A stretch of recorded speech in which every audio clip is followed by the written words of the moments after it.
Hello everyone.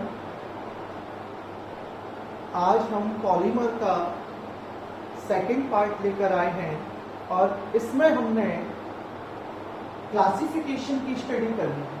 आप लोगों को अगर याद होगा तो in the previous lecture, in the previous video we have studied about the types of polymers such as natural polymers, synthetic polymers, condensation polymers, addition polymers, but today we are going to start the classification of polymers on the basis of molecular forces।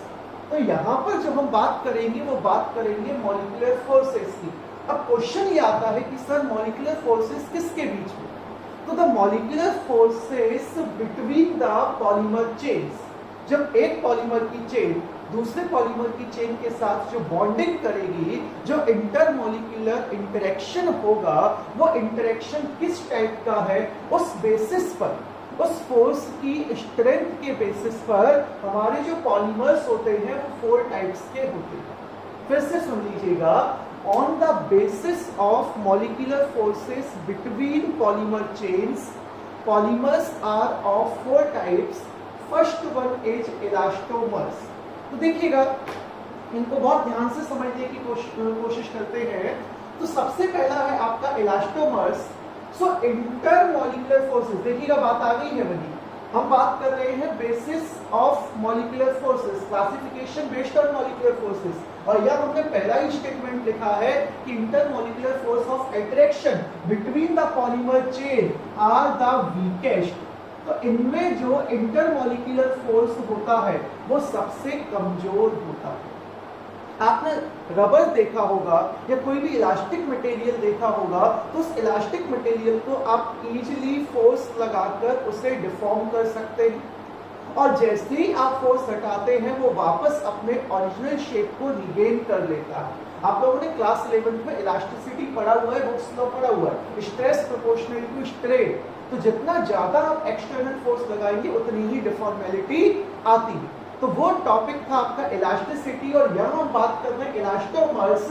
It means इनमें भी similar property होती है कि अगर आप इन पर external force apply करेंगे तो ये डिफॉर्म हो जाएंगे और जब एक्सटर्नल फोर्स आप हटा देंगे तो ये वापस ओरिजिनल शेप रिगेन कर लेंगे। तो आपको याद रखना है कि इनके बीच में जो फोर्स होता है वो कैसा है, वीकेस्ट है। एंड हैव इलास्टिक कैरेक्टर, तो नाम से ही क्लियर है, इसमें कोई टेंशन वाली बात नहीं है। And having elastic character like rubber. तो रबर के जैसे उससे सिमिलर मिलते जुलते इसमें इलास्टिक कैरेक्टर्स होते हैं। अब रबर की क्या प्रॉपर्टी है, तो वही प्रॉपर्टी इन इलास्टोमर्स की भी होगी। For example, these polymers can be easily stretched. आप इन्हें आसानी से स्ट्रेच कर सकते हैं by applying a small stress and regain, सबसे important है, and regain their original shape when the stress is removed। और जब आप स्ट्रेस को रिमूव कर लेंगे तो ये वापस अपने ओरिजिनल शेप में आ जाएंगे। आपको याद करना है बच्चों, रटना नहीं है, समझना है बिल्कुल, तो याद भी हो जाएगा। तो फर्स्ट वन इज इलास्टोमर्स। पहला पॉइंट याद रखना है कि इंटरमॉलिक्यूलर फोर्सेस कैसे होते हैं, तो वीकेस्ट होते हैं।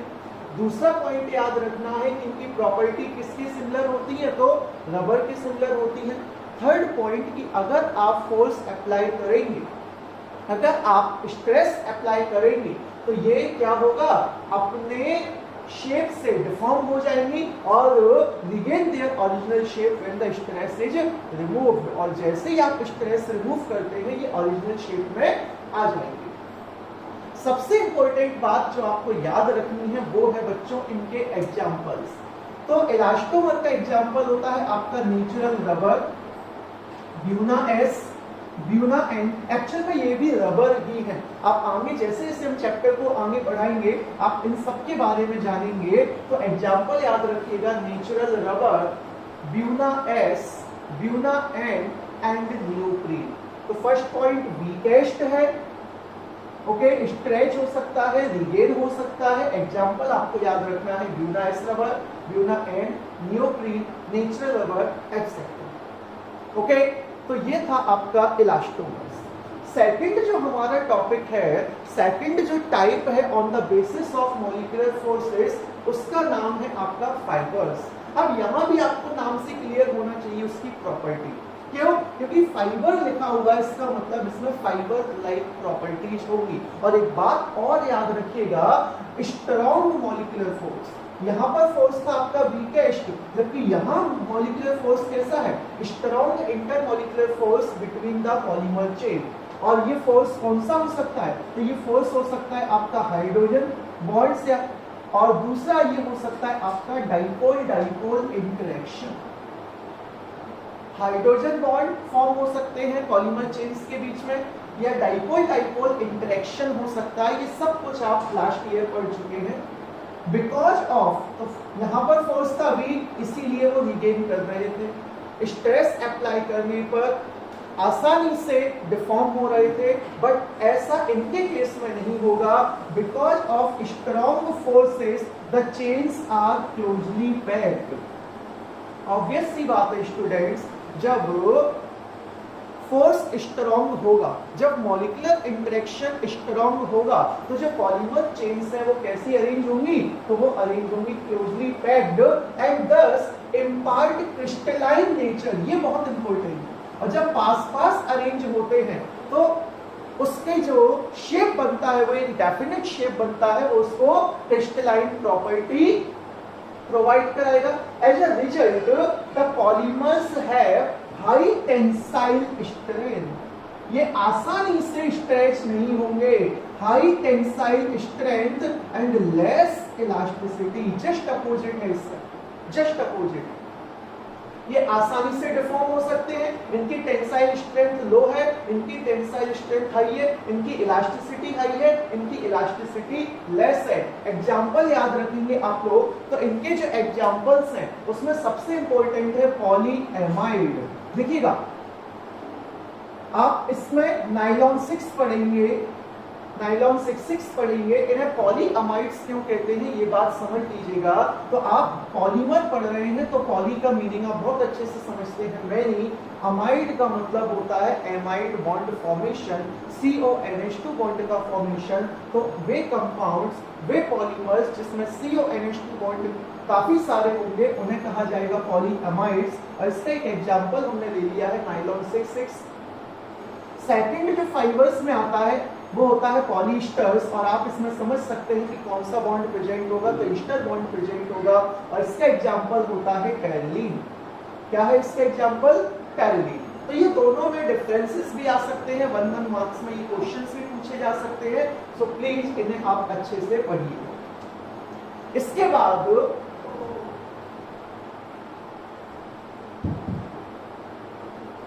अब बात करते हैं थर्मोप्लास्टिक। आप लोगों ने पढ़ा कि इसमें जो फोर्स है वो वीकेस्ट है। इसमें फोर्स कैसा है? वीकेस्ट। इसमें हम कह सकते हैं स्ट्रॉन्गेस्ट फोर्स है। और जो थर्मोप्लास्टिक होते हैं इनमें जो फोर्स होता है वो इन दोनों के बीच का होता है। इन दोनों के बीच के कहने का मतलब है कि ना तो वो फोर्स बहुत ज्यादा होगा, ना वो फोर्स बहुत कम होगा। 1 मिनट।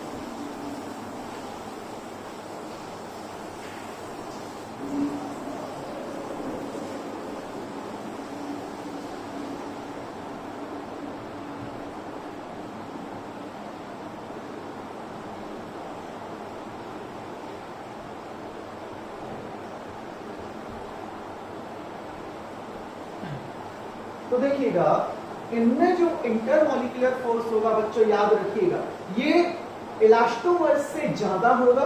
इलास्टोमर्स से कैसा होगा? ज्यादा, क्योंकि वीकेस्ट से ज्यादा हो सकता है, उससे कम तो हो नहीं सकता। और ये स्ट्रॉन्गेस्ट हम कह रहे हैं तो इससे होगा कम। तो थर्मोप्लास्टिक के केस में जो इंटरमॉलिक्यूलर फोर्स होता है वो याद रखिएगा कैसा होता है। तो देखिएगा ये लिखा हुआ है इंटरमीडिएट। इंटरमीडिएट होता है, किस किस का इंटरमीडिएट होता है? Between that of elastomers and fibres. तो इलास्टोमर्स से कैसा होगा? तो इलास्टोमर्स से ज्यादा होगा, फाइबर्स से फोर्स कैसा होगा? कम होगा। ये आपको इसमें याद रखना है। And these are the polymers. अब इनकी प्रॉपर्टी क्या है? तो प्रॉपर्टी इंटरमीडिएट प्रॉपर्टी होगी, फाइब्रस प्रॉपर्टी भी होगी, इलास्टोमेरिक प्रॉपर्टी भी होगी, क्योंकि फोर्स जो है वो दोनों का इंटरमीडिएट है। इसीलिए these are the polymers which can be easily softed ये आसानी से सॉफ्ट हो जाते हैं। रिपीटेडली व्हेन हीटेड, जब आप इनको लगातार गर्म करें तो ये बड़े आसानी से सॉफ्ट हो जाएंगे। हार्डेंड व्हेन कूल्ड, और जब आप इन्हें ठंडा करेंगे तो ये वापस हार्ड हो जाएंगे। सिंपल सी प्रॉपर्टी है, ये रीमाउल्ड हो सकते हैं और ये शेप को रिगेन कर सकते हैं। रीमाउल्ड, आप लोगों ने वो खांचा देखा होगा जिसमें कुल्फी वाला कुल्फी जमाता है, ठीक है, तो उसमें दूध और मेवा वगैरह जो भी भर देता है, तो मिल्क जो है उसका कोई शेप नहीं होता, लेकिन जैसे ही वो ठंडा होकर जम जाता है तो उसका वो कोनिक शेप आ जाता है। ओके, और फिर अगर वो मेल्ट हो जाए तो फिर से वो अपनी शेप को लूज कर देगा। ठीक वैसे ही बात यहाँ पर हो रही है कि ये गर्म करने पर सॉफ्ट हो जाएंगे, अपने शेप को लूज कर देंगे, और ठंडा करने पर क्या होगा, ये फिर से हार्ड हो जाएंगे। लेकिन इसमें एक छोटी सी बात याद रखिएगा, little change in their property, उनकी प्रॉपर्टी में थोड़ा बहुत चेंज हो सकता है लगातार या रिपीटेडली हीट करने पर और रिपीटेडली कूल करने पर। तो दो बातें इसमें याद रखनी है। पहली बात कि इंटरमॉलिक्यूलर फोर्स ऑफ अट्रैक्शन जो है वो इंटरमीडिएट है इलास्टोमर्स और फाइबर्स का। सेकेंड कि रिपीटेडली हीट करने पर ये सॉफ्ट होंगे और कूल करने पर ये हार्ड हो जाएंगे। एग्जाम्पल्स इसमें याद रखिएगा, तो इसमें एग्जाम्पल आता है आपका पॉलीथीन। एग्जाम्पल क्या है, पॉलीथीन। पॉलीथीन को मेल्ट कीजिएगा, आप अगर पॉलीथीन को मेल्ट करेंगे सॉफ्ट हो जाएगी, ठंडा करने पर वापस हार्ड हो जाती है। रोड्स भी बनाए जाते हैं पॉलीथीन से, polyvinyl chloride, Teflon, polystyrene etcetera.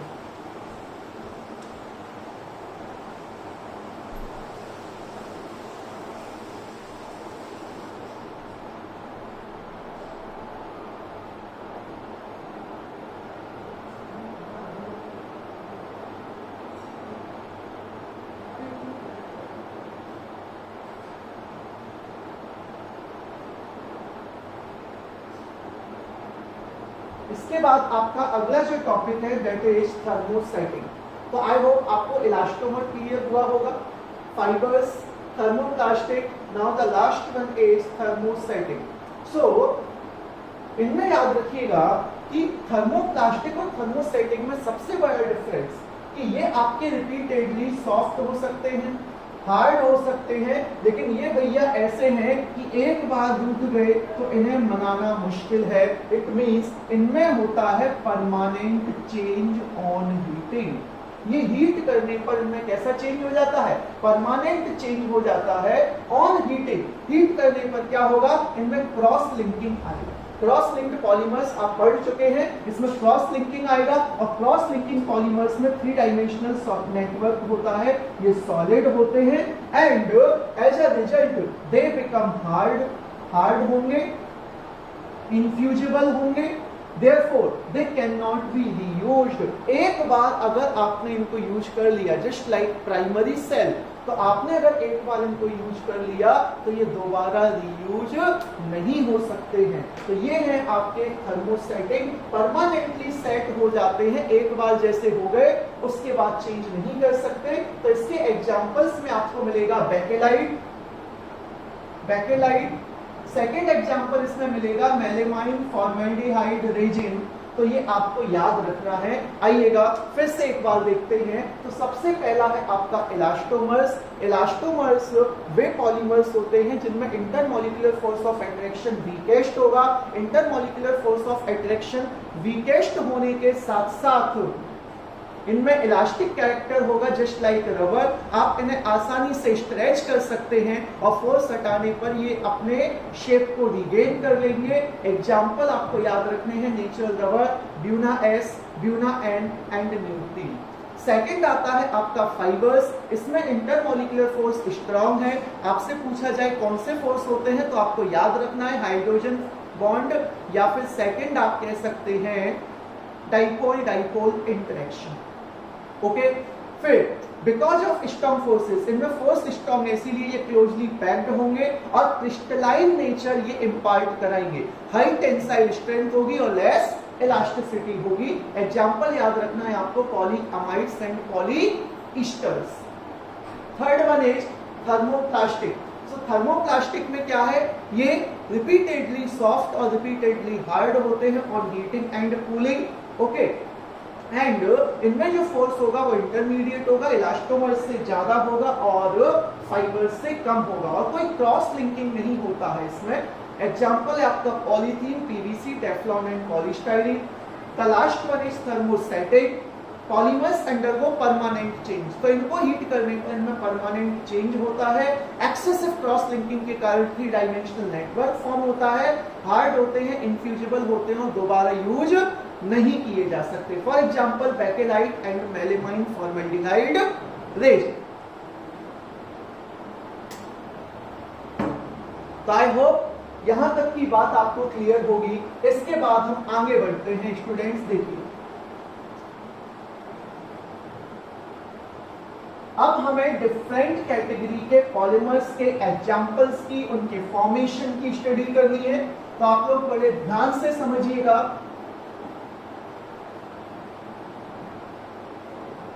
तो सबसे पहले हम बात कर रहे हैं एडिशन पॉलीमर्स। सबसे पहले हम बात कर रहे हैं बच्चों एडिशन पॉलीमर्स। हम यहां एडिशन पॉलीमर्स की स्टडी कर रहे हैं, और कौन कौन से एडिशन पॉलीमर्स की हमें यहां स्टडी करनी है तो आप लोग देखिएगा। तो सबसे पहले हम बात कर रहे हैं पॉलीथीन, जो हमारे रोजमर्रा के जीवन का एक अभिन्न हिस्सा बन गया है। लेकिन याद रखिएगा भयंकर खतरनाक चीज है ये पॉलीथीन।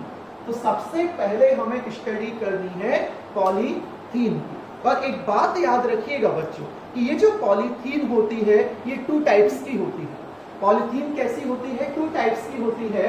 तो इसमें सबसे पहला जो पॉलीथीन है उसे हम कहते हैं LDPE। सबसे फर्स्ट जो पॉलीथीन है उसका नाम होता है LDPE, और LDPE का फुल फॉर्म होता है लो डेंसिटी पॉलीथीन। सबसे फर्स्ट जो आपका पॉलीथीन है उसका नाम होता है LDPE, लो डेंसिटी पॉलीथीन। और आपको ये याद रखना है कि हम इसको किस तरीके से प्रिपेयर कर सकते हैं। तो आप अगर नाम से देख रहे हैं तो ये पॉलीइथीन है, मींस इसको प्रिपेयर करने के लिए हमें इथीन का पॉलीमराइजेशन कराना होगा। और इथीन का पॉलीमराइजेशन कराना होगा at a very high pressure of 1000 to 2000 atmosphere and at a temperature of 350 kelvin to 570 kelvin. So polymerization of ethene at 1000 to 2000 atmosphere and pressure कितना है? तो प्रेशर याद रखेंगे 350 से लेकर 570 केल्विन एंड 350 to 570 केल्विन। तो ये पहली कंडीशन है। पॉलीमराइजेशन होगा कितने प्रेशर पर? तो 1000 से लेकर 2000 एटमॉस्फेयर पर। कितने टेम्परेचर पर? तो 350 से लेकर 570 केल्विन पर। In the presence of traces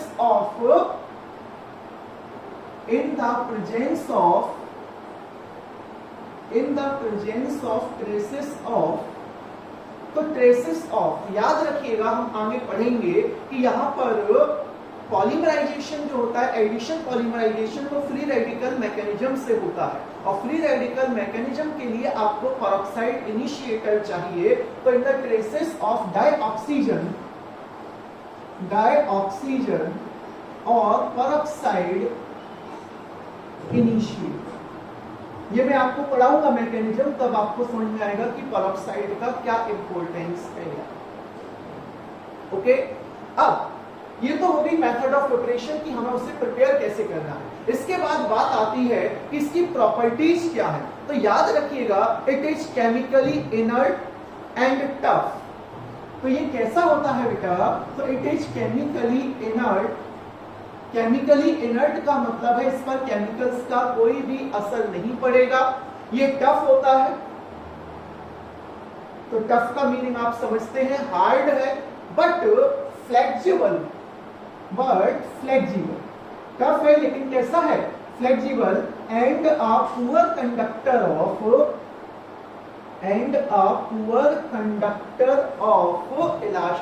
electricity and a poor conductor of electricity. तो प्रिपेयर करने की मेथड आपने समझा, आपने प्रॉपर्टी देखा, केमिकली इनर्ट है, टफ है और पुअर कंडक्टर है इलेक्ट्रिसिटी का। अब जब पुअर कंडक्टर है इलेक्ट्रिसिटी का तो आप याद रखिएगा कि जो इलेक्ट्रिक वायर्स है उनके इंसुलेशन में हम इसका इस्तेमाल कर सकते हैं, क्योंकि किसी भी पॉलीमर का इस्तेमाल उसकी प्रॉपर्टी पर डिपेंड करता है। तो इसका यूज क्या है? तो it is used in insulation. It is used in insulation of electricity carrying wires. Insulation of electricity carrying wires. Electricity carrying wires. And manufacture of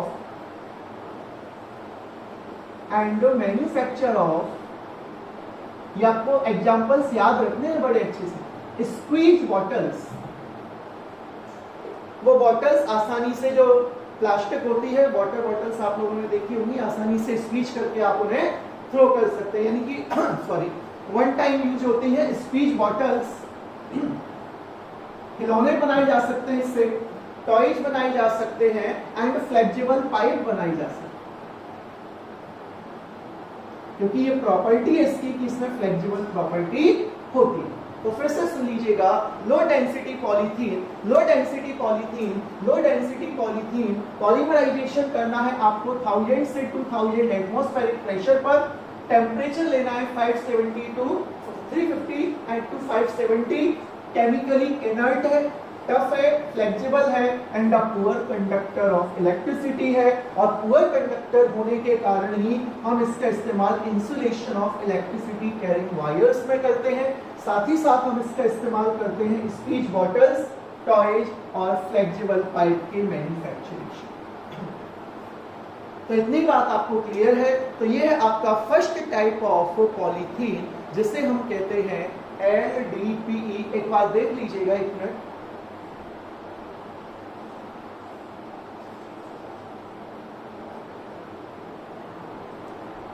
इसके बाद सेकंड जो आपका टाइप है पॉलीथीन में, सेकंड टाइप होता है बेटा HDP।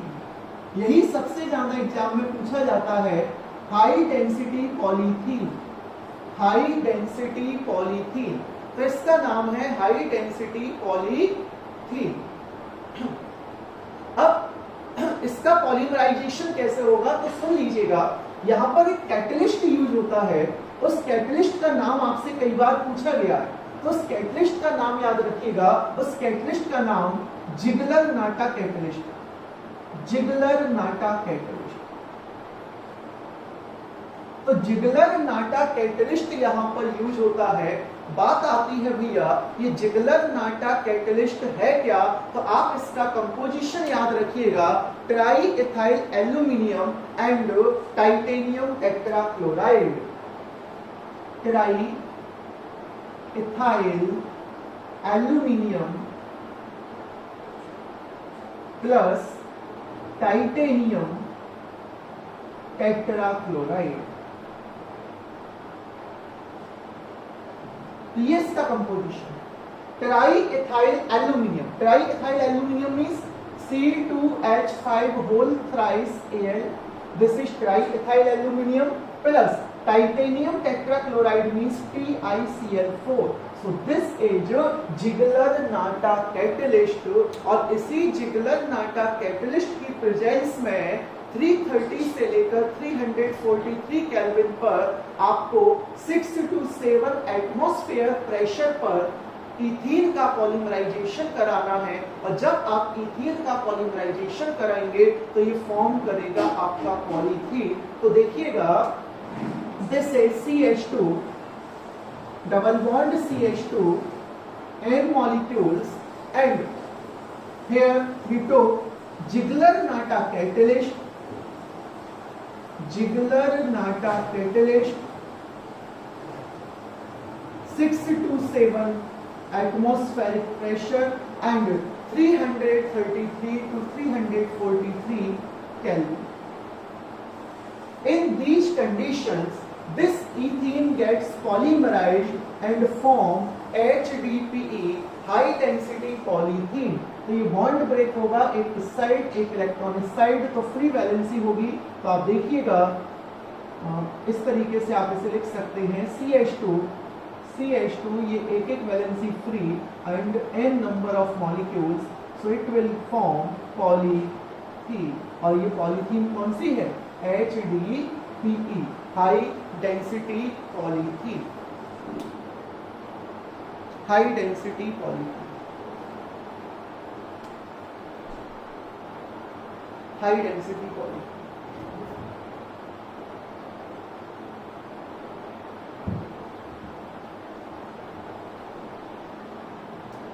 It is chemically inert. तो ये प्रॉपर्टी दोनों की सिमिलर है। Chemically inert,